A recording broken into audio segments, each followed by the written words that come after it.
2026 IPL ପାଇଁ ଘୋଷଣା ହେଲା ପ୍ଲେଇଂ 11। ଡିଫେଣ୍ଡିଂ ଚାମ୍ପିୟନ ଆରସିବିର 11 ଜଣିଆ ଟିମ୍ ଘୋଷଣା କରାଯାଇଛି। ଆସନ୍ତା ମାର୍ଚ୍ଚ 28ରେ ଆଇପିଏଲର ପ୍ରଥମ ମ୍ୟାଚ୍ ଖେଳାଯିବ। ମ୍ୟାଚ୍ଟି ଡିଫେଣ୍ଡିଂ ଚାମ୍ପିୟନ ଆରସିବି ଏବଂ ରନର୍ସ ଅପ୍ ପଞ୍ଜାବ ମଧ୍ୟରେ ଦେଖିବାକୁ ମିଳିବ। ମ୍ୟାଚ୍ଟି ଆରସିବିର ହୋମ୍ ଗ୍ରାଉଣ୍ଡ ଚିନ୍ନସ୍ୱାମୀ ଷ୍ଟାଡିୟମରେ ଖେଳାଯିବ।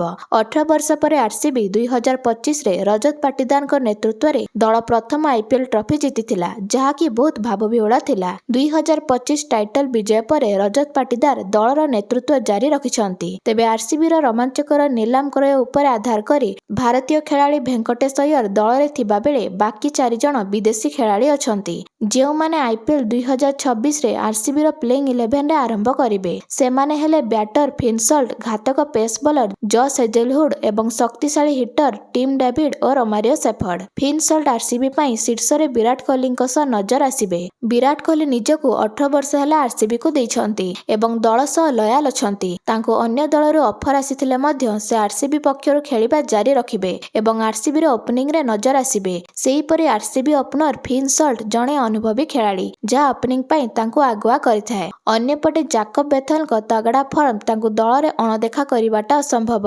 ଗଲା ଟି20 ବିଶ୍ୱକପ୍ ସେମିଫାଇନାଲ ମ୍ୟାଚ୍ରେ ବେଥେଲଙ୍କ ଏକୁଟିଆ ଜବରଦସ୍ତ ଇନିଂସ ଦେଖିବାକୁ ମିଳିଥିଲା ଭାରତ ବିପକ୍ଷରେ। ତେବେ ଆରସିବି ଦଳ ଭେଙ୍କଟେଶ ଅୟ୍ୟରଙ୍କୁ ଆଇପିଏଲ ମିନି ଅକ୍ସନରେ କେକେଆର ଠାରୁ 7 କୋଟିରେ କିଣିଥିଲା। ସେ ଜଣେ ଅଲରାଉଣ୍ଡର ଭାବରେ ଗୁରୁତ୍ୱପୂର୍ଣ୍ଣ ଭୂମିକା ଗ୍ରହଣ କରିବେ ବୋଲି ଦଳ ଆଶା ରଖିଛି। ସେ ପ୍ରଥମ ମ୍ୟାଚ୍ରେ ପ୍ଲେଇଂ 11ରେ ନଜର ଆସିବେ।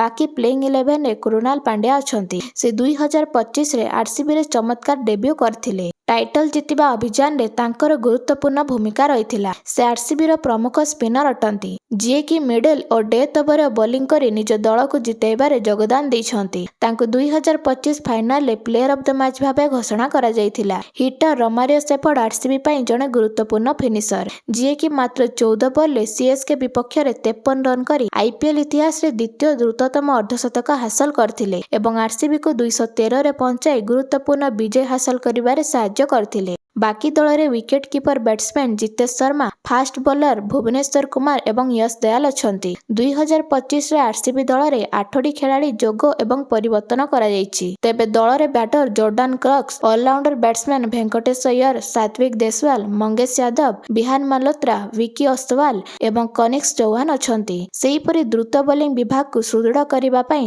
ଜାକବ ଡଫିଙ୍କୁ ଦଳରେ ସାମିଲ କରାଯାଇଛି। ଆରସିବି 17 ଜଣ ଖେଳାଳିଙ୍କୁ ଦଳରେ ବଜାୟ ରଖିଛି। ତେବେ ଦର୍ଶକ ବନ୍ଧୁମାନେ, ଆପଣମାନଙ୍କୁ କ'ଣ ଲାଗୁଛି? ଡିଫେଣ୍ଡିଂ ଚାମ୍ପିୟନ ଆରସିବି ଲଗାତାର ଦ୍ୱିତୀୟ ଆଇପିଏଲ ଟ୍ରଫି ନେବାରେ ସଫଳ ହେବ? ତାହା କମେଣ୍ଟ ମାଧ୍ୟମରେ ଜଣାନ୍ତୁ।